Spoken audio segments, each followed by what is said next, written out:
Bismillah, velhamdülillah, ve salatu ve selamu ala Resulillah, əmmə ba'd. Esselamu aleykum və rahmetullahi və barakatuhu. Deməli, əziz qardaşlar, bilirsiniz ki, Allah Subhanahu və Teala bəzi şeyləri biz qullarına əmr edib və bəzi şeyləri nəhy edib, qadağan edib. Hansılar ki, Allahın əmr etdiklərini yerinə yetirmək və qadağan etdiyi şeylərdən çəkinmək vacibdir. Və Allah Azza və Cəllənin dinində haramlar ki var, yəni asiliklər. Asiliklər iki növdür. Onlardan birincisi fərz olan şeylər tərk eləməkdir. İkincisi də haram olan şeyləri işləmək. Yəni bizdə bir çox insan asilik deyəndə ağla nə gəlir? Ağla ilk gələn haramları işləməkdir. Yəni deyəndə ki, filan kəs asidir, nəzərdə nə tutulur? Yəni, məsələn, şərab içəndir, oğurluq edəndir, qeybət edəndir və s. Lakin haramlar iki növdür. Haramlar yəni asiliklər. Yəni insan iki yoldan biri ilə Allaha asi olur. Yəni asilik qapısı ikidir. Biri fərz olan, vacib olan şeylər tərk eləmək. İkincisi Allahın haram etdiyi şeyləri yerinə yetirmək. Yəni məsələn biri var, insan qeybət edir, qeybət haramdır, harama işləyir, bu asilikdir. Bir də var, insan Ramazan ayı gəlir, heç bir şəri səbəb olmadan, üzr olmadan Ramazan orucunu tutmur. Yəni Allahın əmr etdiyini, bir vacibi fərzi nə edir? Tərk edir, bu da asilikdir. Və sual budur ki, bu ikisindən hansı daha böyükdür? Yəni, Allah Azza və Cəllənin fərz etdiklərini tərk etmək, bu asilik daha əzəmətlidir, yoxsa haramı işləmək? Deməli, bu iki asilik arasında fərq var. Şəriətin mizanında, tərəssində. Və şək yoxdur ki, Allah Azza və Cəllənin fərzlərini, vacibləri tərk eləmək, haramları işləməkdən daha əzəmətli asilikdir. Və bunun da bir çox səbəbi var. Və bu dərsdə inşallah o səbəblərdən bəzilərini zikr edəcək. Hansılar ki, yəni bu iki asilik arasında olan fərqi bizə öyrədəcək. Yəni bu iki asilik arasında olan fərq nədir? Onlardan birincisi, bunu alimlərdən Səhil İbn Abdillah rahimehullah qeyd edir. Deməli, Adəm əleyhissalam ilə iblisin asiliyini misal gətirir. Və deyir ki, Adəm əleyhissalam necə Allaha asi oldu? Allah Azza və Cəllənin qadağan etdiyi bir şey işləməklə.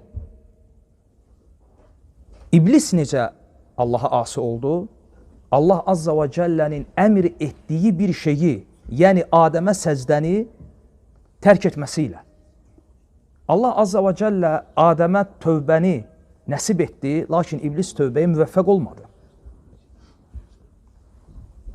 Və Allah Adəmi bağışladı, iblis isə istəkbara, əbə və istəkbara və kənə minəl kəfirin. Üz döndərdi, təkəbbürlük etdi və kafirlərdən oldu. Bu birinci dəlildir ki, deməli, əsli etibarı ilə vacibləri tərk eləmək hansısa haramı işləməkdən daha əzəmətlidir, günahı daha böyükdür. Və ikinci dəlil və ya bu iki növ asilik arasında olan ikinci fərq, biz fikir versək, görərik ki, nəhilər ki var, qadağalar, haramlar. O haramları işləməyin əsli, məsdəri mənbəsi şəhvətdir. Və məsələn, insan yalan danışır, əsli şəhvətdir. Şəhvət məfhumu genişdir. Aydındır. Dünya malına qarşı olan tamah, bu nədir? Şəhvətdir. İnsan hansısa keçici dünya marağına görə yalan danışır, ticarətdə yalan danışır. Deməli, onun bu yalan danışmağının mənbəyi nə oldu səbəbi? Şəhvət. İnsan zinə edir, səbəbi şəhvətdir. İnsan qeybət edir, səbəbi şəhvətdir. Çünki həsəddən, paxıllıqdan nə doğur? Qeybət. Və fikir verin, asiliklərin əsli şəhvət olduğuna görə bütün asiliklərin bir yanğısı var, bir istiliyi var. Və tövbə o asiliklərin istiliyi üçün nədir? Bir sudur. Amma əmirləri, fərzləri, vacibləri tərk etməyin əsli səbəbi təkəbbürlüydür. Yəni, kimsə zinə edəndə təkəbbürlüyündən etmir. Kimsə oğurluq edəndə, bunun səbəbi tamahdır axı, şəhvətdir. Təkəbbürlüyündən etmir. O haramı işləməyinin səbəbi asilikdir. Amma kimsə Allahın fərz etdiyi bir ibadəti tərk edirsə, bunun səbəbi nədir? Təkəbbürlüyüdür, kibirdir. Necə ki, iblis təkəbbürləndi və asilərdən oldu, kafirlərdən oldu. Və biz bilirik ki, şəriətdə sabit olan qaydalara əsasən, həmçinin əqidəmizdə, Quran və sünnədə gələn dəlillərə əsasən bilirik ki, kim bu dünyada zinə edibsə, oğurluq edibsə, şərab içibsə, yalan danışıbsa, qeybət edibsə, yəni haramları işləyibsə, o şeylər ki, onun əsl nədir şəhvət, ola bilsin Allah Azza və Cəllə qiyamət günü heç bir əzab etmədən onu bağışlasın. Bu ola bilər ya yox? Bəli. İnna Allaha la yaghfiru an yushraka bihi və yaghfiru ma duna zalika limen yasha. Allah yalnız ona şərik qoşulanı bağışlamayacaq, şirkdən savayı, aşağı, digər günahları istədiyi qulunu əfv edəcək ya yox? Əfv edəcək. Amma görün Peyğəmbər sallallahu aleyhi və səlləm o əmirləri tərk etməyin əsli olan kibir barədə nə buyurur? Buyurur ki, La yədxulul cənnətə mən kənə fi qalbihi misqalu zərrətin min kibir. Qəlbində zərrə qədər kibir olan kəs cənnətə girməyəcək. Yəni, mütləq o kibri, qəlbində olan o təkəbbürlük təmizlənsin deyənə cəhənnəmdə əzab çəkib, sonra girəcək cənnətə. Deməli, kibirdən doğan asiliklər ilə şəhvətdən doğan asiliklər arasında fərq var ya yoxdur? Fərq var. Bu ikinci dəlildir və ikinci fərqdir. Həmçinin üçüncü fərq və ya dəlil və ya misal budur ki, biz Quran və sünnədə olan dəlillərə baxanda görürük ki, Allah Azza və Cəllə öz məhəbbətini, öz sevgisini itayətlərə bağlayıb. Yəni, vacibləri həyata keçirməyə, haramları tərk etməyə bağlamayıb. Quran və sünnədə bir dənə dəlil tapa bilmərik ki, Allah Subhanahu və Teala buyursun ki, Allah zinə etməyənləri sevir. Uzaq başı asiliklər barədə Quran və sünnədə nə gəlib? Sevginin nəfyi. Yəni, Allah bu günahı, bu haramı işləyəni sevməz. Kulu vəşrabu və la tusrifu innallaha la yuhibbul musrifin. Yəni, sevginin nəfyi gəlib. Amma sevginin özü, yəni sevginin nəfyi, yəni sevginin inkarı. Allah belə-belə edəni sevməz. Amma sevginin özü heç vaxt Quran və sünnədə haramları tərk etməyə bağlanmayıb. Allah Azza və Cəllə Quran və sünnədə öz sevgisini bağlayıb nəyə? İtayətə, fərzləri, vacibləri yerinə yetirməyə. İnnallaha yuhibbul muhsinin. Allah yaxşılıq edənləri sevir. Vallah yuhibbus sabirin. Allah səbr edənləri sevir. Yaxşılıq itayət deyə yox. Səbir itayət deyə yox. Fərzdir, vacibdir. Peyğəmbər sallallahu aleyhi və səlləm buyurur ki, Əhabbul ə'məli ilallah əs-salatu alə vaxtihə. Allaha ən sevimli olan əməl, fikir verin, Allah azza və cəllə öz sevgisini nəyə bağladı? Öz vaxtında qılınan namazdır.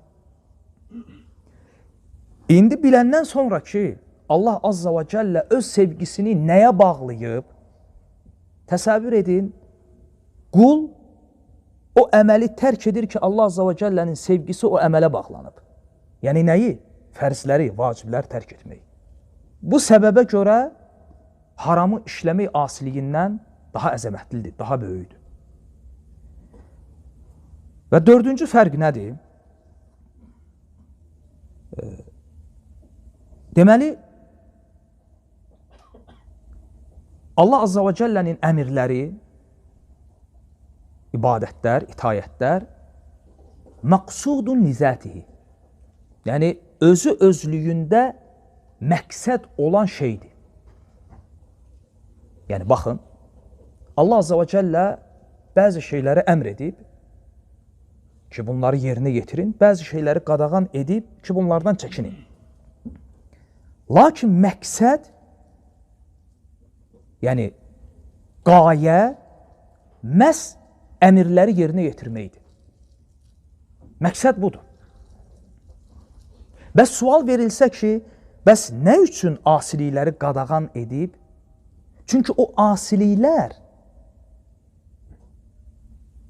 o məqsədə gedən yolun üzərində maniyədir. Çünki asiliklər imanı zəiflədir, asiliklər itayətə xələl gətirir.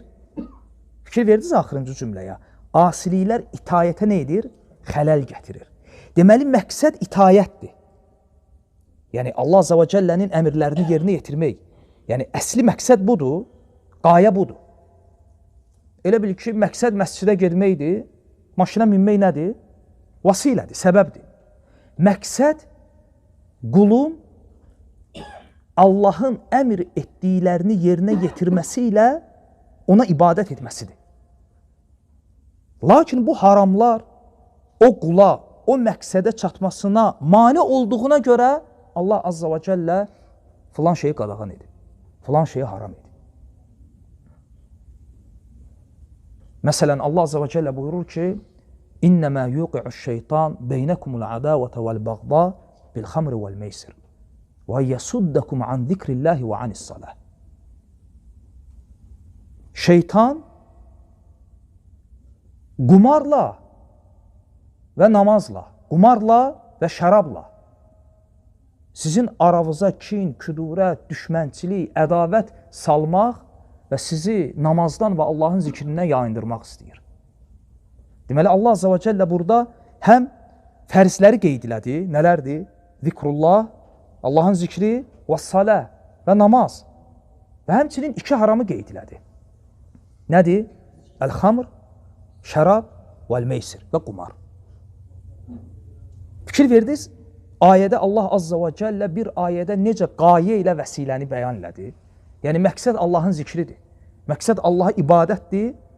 Lakin şeytan insanları və yəsuddakum an zikrillahi və anis-salah. Qumar vasitəsilə, şərab vasitəsilə insanları namazdan və Allahın zikrindən nə edir? Yayındırır. Və insan Allahın zikrindən, namazdan yayınmasın deyə səbəblərdən biri olaraq Allah azza və cəllə qumarı və şərabı nə edib?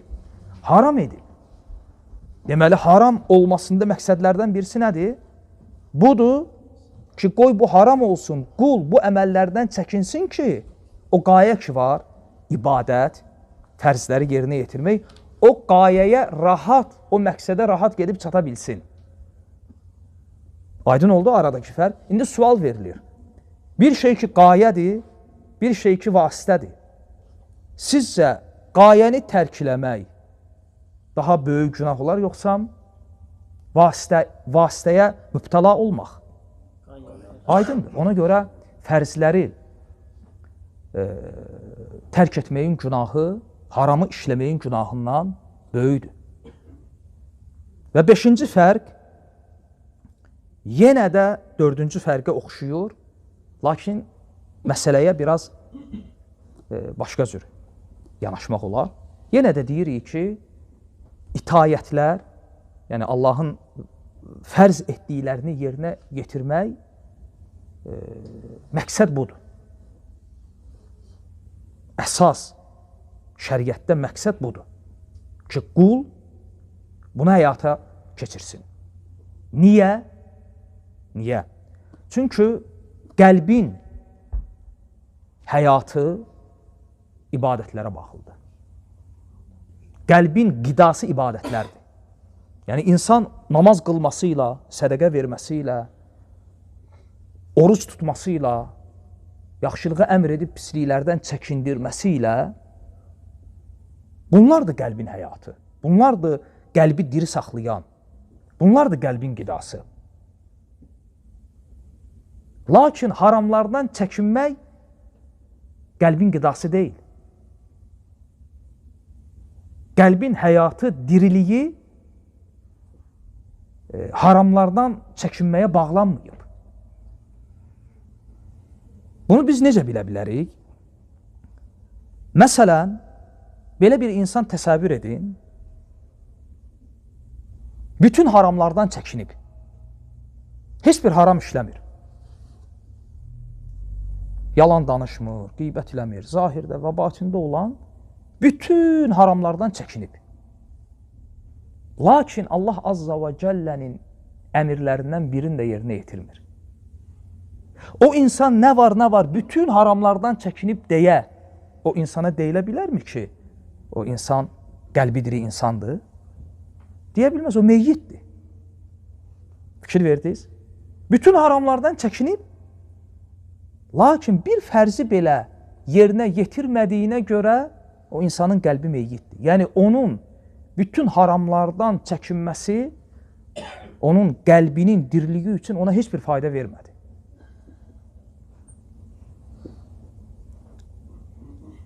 Və həmçinin altıncı fərq və altıncı misal, təsəvvür edin ki, bir insan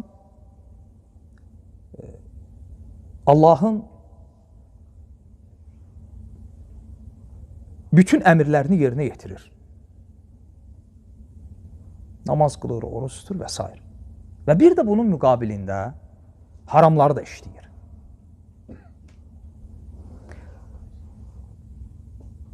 O insan qiyamət günü əbədi həlakda qalacaq, yoxsa onun üçün nicat qapısı var. Nicat qapısı var.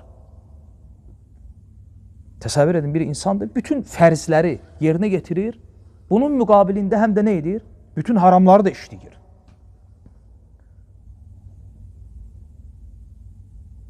Yəni, bütün haramları işləsə belə, qiyamət günü onun üçün nicat qapısı açıqdır. Bir də təsəvvür edin bunun tam əksini. Bir insan bütün haramlardan çəkinib. Fitri olaraq, xasiyyət olaraq, ya ailədə aldığı tərbiyədən və ya başqa səbəbdən bildiyimiz, bilmədiyimiz günahları işləmir. Günahları işləmir. Və həmçinin fərzləri də etmir. Bunun tam əksidir. Qiyamət günü onun üçün nicat qapısı var, yoxsa əbədi həlakdadır?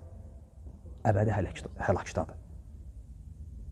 Çünki ən azı Allahın təvhid əmri ki var, ən azı o itayət olmalıdır ki, o əbədi həlakdan qurtulsun. Fikir verirsiniz? İki insan müqayisəsidir. Biri bütün asilikləri işləyir, amma itayəti olduğuna görə nicat qapısı açıqdır. Bir insan bütün asilikləri tərk etsə də, onunla bərabər itayətlər də tərk etdiyinə görə həmin insan üçün qiyamət günü nicat qapısı bağlıdır və insan əbədi həlakdadır. Bu dəlildir ki, deməli, fərzləri tərk etməyin günahı bir haramı işləməkdən daha əzəmətlidir. Həmçinin 7-ci fərq, Quran və sünnə dəlillərinə biz baxanda görürük ki, Allah Azza və Cəllə itayətləri iman adlandırıb. Yəni fərzləri, vacibləri yerinə yetirməyi itayət adlandırıb. Çünki imanın şöbələri var. 70-dən artıq şöbəsi var. Ən yuxarı şöbəsi La ilahə illallah kəlməsidir. Ən aşağı şöbəsi İmatatul əzə anit tariq, yolda əziyyət verən bir şeyi götürməkdir. Əl-həya şu'bətun minəl iman. Və həya da imandan bir şöbədir. Elə hədisdə zikr olunan bu şöbələrə baxın. Bunlar hamısı bir vacibi və ya fərzi, yəni bir feili yerinə yetirmək babındadır, yoxsa nəyisə tərk etmək? Hə. La ilahə illallah dilin ibadətidir. İmatətul əzə anit tariq, yolda əziyyət verən bir şeyi kənarlaşdırmaq əməli ibadətlərdəndir və həya da qəlbin ibadətidir. Və namaz qılmaq, oruç tutmaq və digər ibadətlər. Yəni imanın şöbələri ki var, 70-dən artıq şöbəsi, hansı ki Allah və Rəsulu onları nə adlandırıb? İman. Onların hamısı itayətlə, ibadətlə əlaqəlidir. Hansısa bir fərzi, hansısa bir müstəhəbi yerinə yetirməklə. Yəni Allah Azza və Cəllə kitab və sünnədə ibadəti iman adlandırıb. Lakin asiliklərdən, yəni günahlardan, haramlardan çəkinməyi iman adlandırmıyor. Yəni məsələn, qeybət etməmək imanın şöbəsi deyil.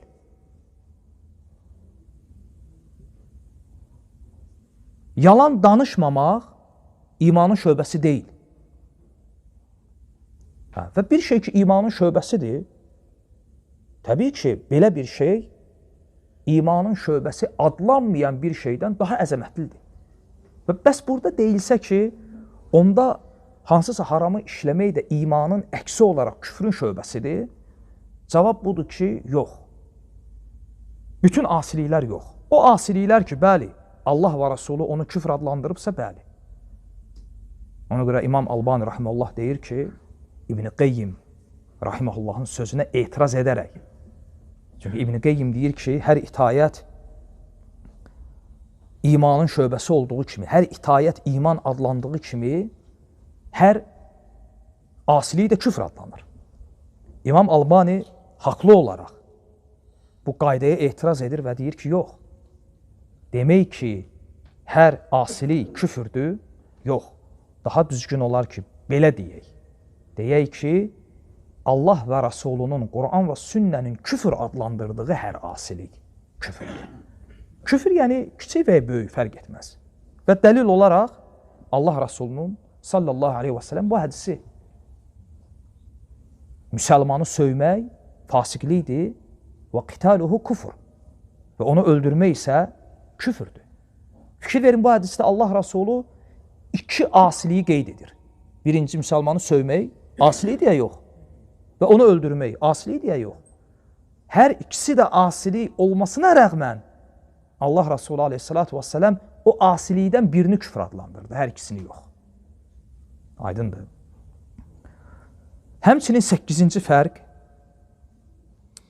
budur ki, dindarlıq, yəni bir insanın dindar olması, bir insanın iman əhli olması haramlardan çəkinməsi ilə bilinmir.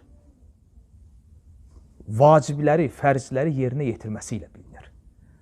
Ona görə bununla bir tutula bilməz. Və bu da ən böyük fərqlərdəndir. Yəni, məsələn, bir insan şərab içmir, zahirən baxırsan, haramları işləmir, oğurluq etmir və s. Deyə bilirsən, o insan dindardır. Nəinki dindar? Heç ola bilsin, müsəlman deyil. Ola bilər ya, yox. Ola bilsin, xristiyandır. Amma aldığı tərbiyə və ya xasiyyəti səbəbi ilə ola bilsin ki, haramlardan uzaqdır. Ola bilər. Biz ona nəinki dindar, nəinki iman əhli, heç müsəlman demirik. İnsan kafirdir. Yəni, haramlardan çəkinmək özü özlüyündə insanı iman əhli etmir. İnsanı iman əhli edən nədir? Allah Azza və Cəllənin əmr etdiklərindən nəyisə yerinə yetirmək. İnsanı dindar edən, iman əhli edən budur. Həmçinin fərqlərdən birisi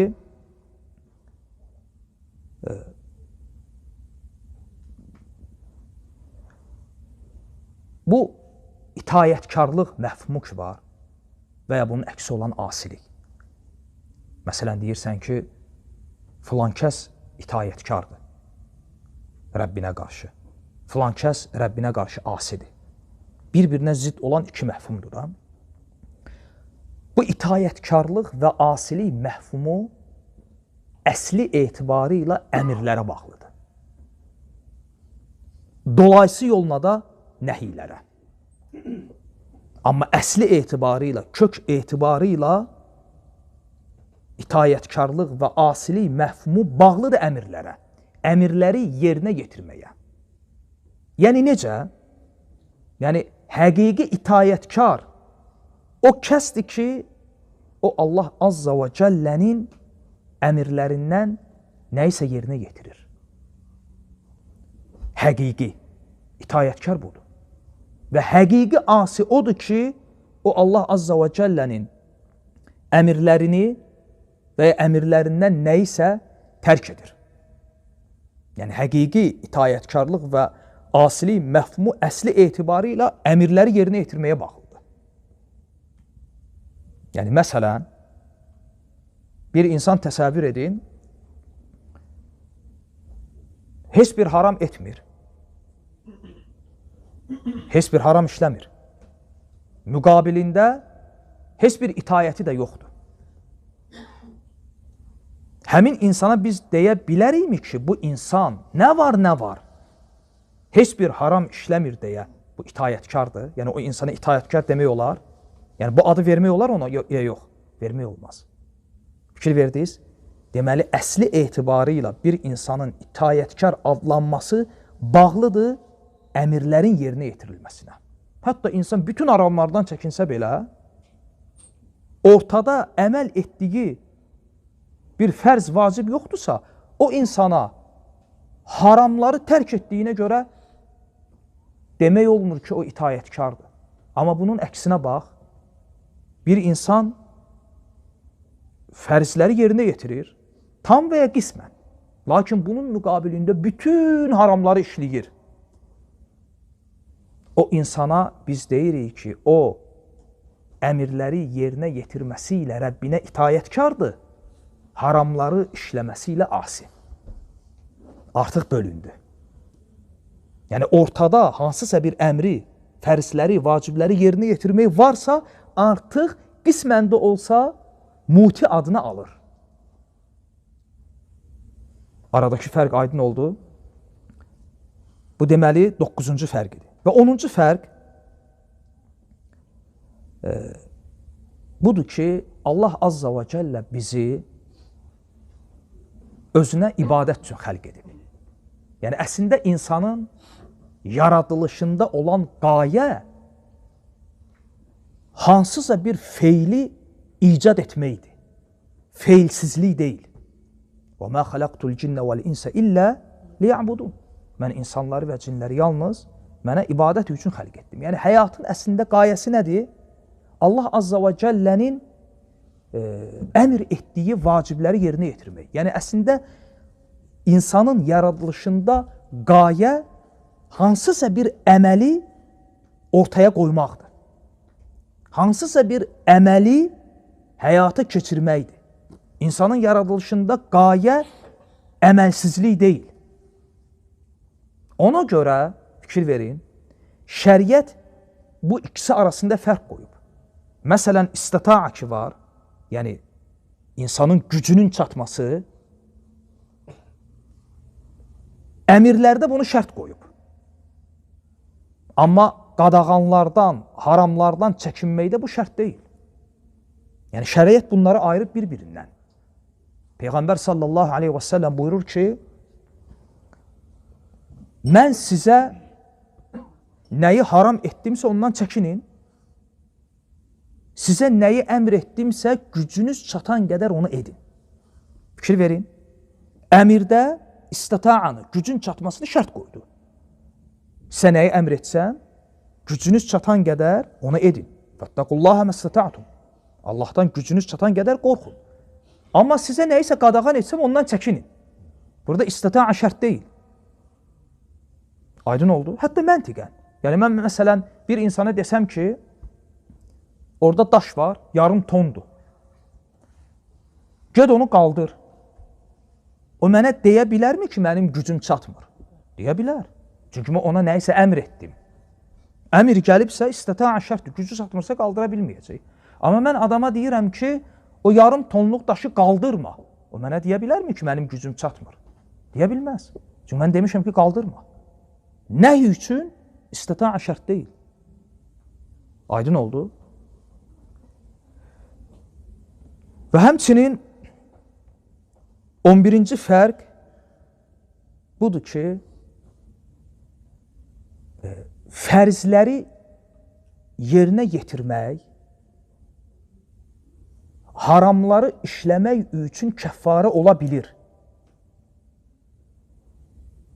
Amma haramlardan çəkinmək, fərzləri tərk etmək üçün kəffarə olmur. Bir insandır, Allahın əmr etdiklərini yerinə getirir, müqabilində haramları da işləyir. Quran və sünnə dəlillərinə əsasən o insan barədə nə deyirik?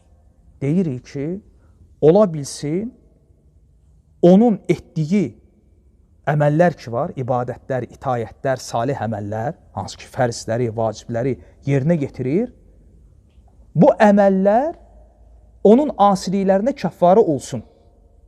Düzdür?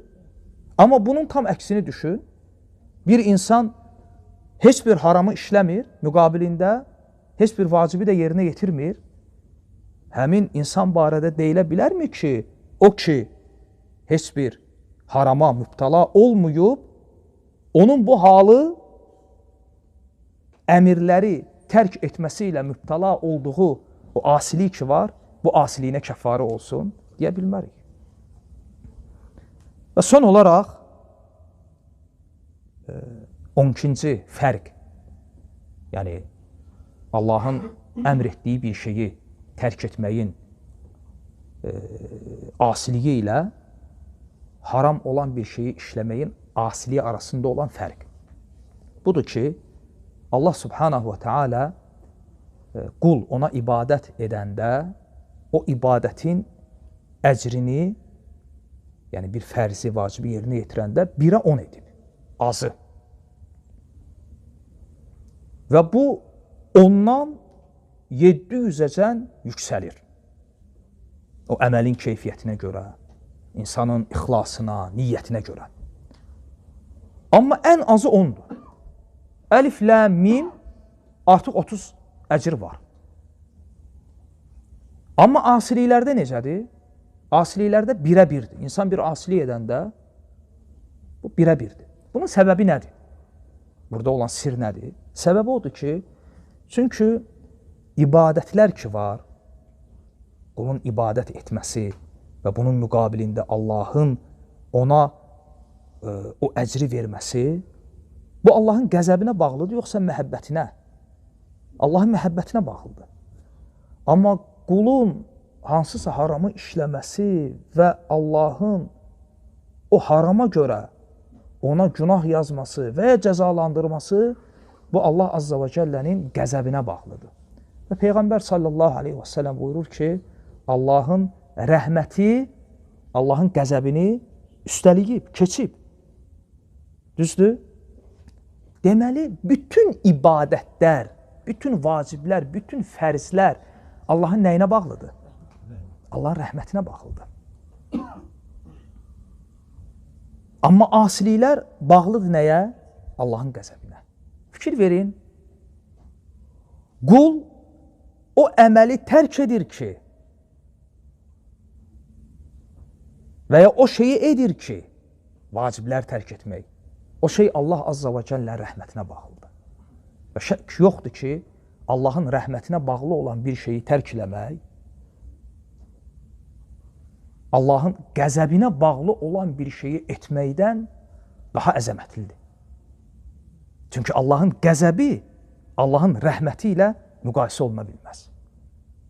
Aydındır. Dua edirəm ki, Allah Azza və Cəllə bizi istifadə götürən qullarından etsin. Doğrusunu Allah bilir. Və sallallahu ala Muhammed və ala alihi və sahbihi və səlləm.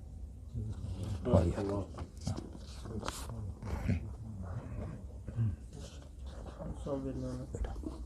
Allah s.ə.v. deyir ki, namaz qılın, namaz sizi pis və çirkin əməllərdən təmizləyir. Bəzən namaz qılanlar günahlar edir. Bu əslində fərqlərdən birisidir. Fərqlər çoxdur. Yəni, biz dərs əsnasında 12 dənə fərqi qeyd elədik. Lakin 30-a yaxın fərq var.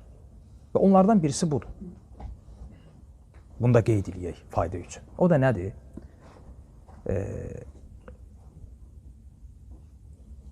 Haramlardan çəkinmək ibadətləri tələb eləmir. Amma ibadətləri Allah Azza və Cəllənin muradına uyğun şəkildə yerinə yetirmək haramlardan çəkinməyi tələb edir. Qayda aydın oldu.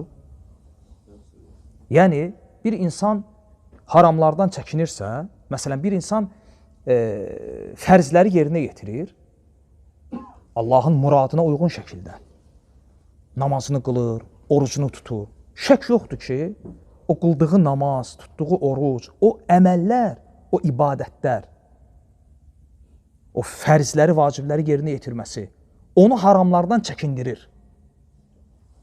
Ona görə Allah Azza və Cəllə buyurur ki, qardaşın zikr etdiyi ayədə İnnəs salətə tənhə anil fəhşəi vəl munkar. Həqiqətən də namaz insanı çirkin əməllərdən, şəriətə müxalif olan münkər əməllərdən nə edir? Uzaqlaşdırır. Amma sual verilsə ki, bir insan namaz qılır və asiliklər içərisində, haramlar içərisində batıb gedir, o Allah Azza və Cəllənin ayədə murad etdiyi ibadəti etmir. Allahın vədi yerindədir. Əgər o Allah Azza və Cəllənin murad etdiyi, Allahın istədiyi, Allahın qəsd etdiyi ibadəti yerinə yetirsə, bu hasil olacaq. Amma bunun tam əksinə insan haramlardan çəkinməsi ibadətləri tələb eləmir. İnsan məsələn yalan danışmırsa, onun yalan danışmaması, oğurluq etmirsə, oğurluq etməməsi namazı tələb eləmir. Orucu tələb eləmir. Bu da olsun 13-cü fərq. Allah razı olsun.